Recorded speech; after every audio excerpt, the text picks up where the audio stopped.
Patuloy ang pagdagsa ng mga kababayan nating magsisiuwian ngayong Semana Santa. Kaya naman mas pinaghigpit pa ng otoridad ang seguridad sa mga pampublikong lugar. Para sa detalye, may report si Julius de Samburon.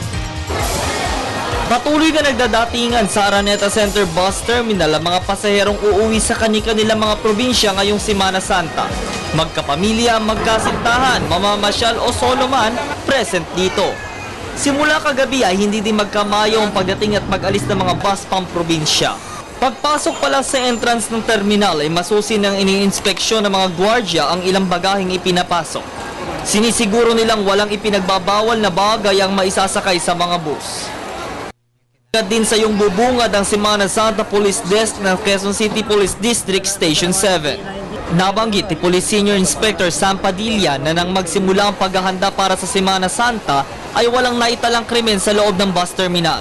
Meron kami mga bus marshal na nakakalat dito, 6 sila dito, na umikot sa mga buses para siguraduhin ang seguridad ng mga pasahero. Aniya, patuloy silang magseserbisyo sa mga pasahero at sisiguruhin ang kaligtasan ng bawat isa.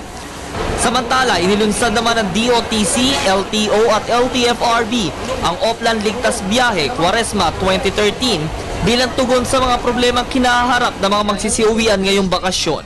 Inikot natin ang different bus terminal in Metro Manila sa Pasay City, Caloocan, and Manila. So ngayong gabi nandito po ako sa Araneta Bus Terminal para tingnan natin yung operation ng different bus terminal in Metro Manila.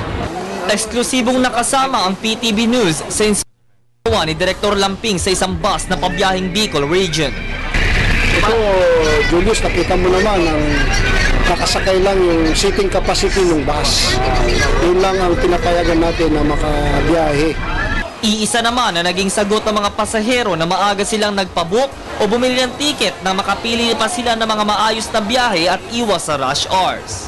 Tanging hiling ng ating otoridad sa mga magsisiuwian ng kooperasyon para masugpo ang mga masasamang loob. Kaya't payo natin sa ilang mga mananakay, maaga pa lang ay bumili na ng kanilang mga tiket para hindi maabala.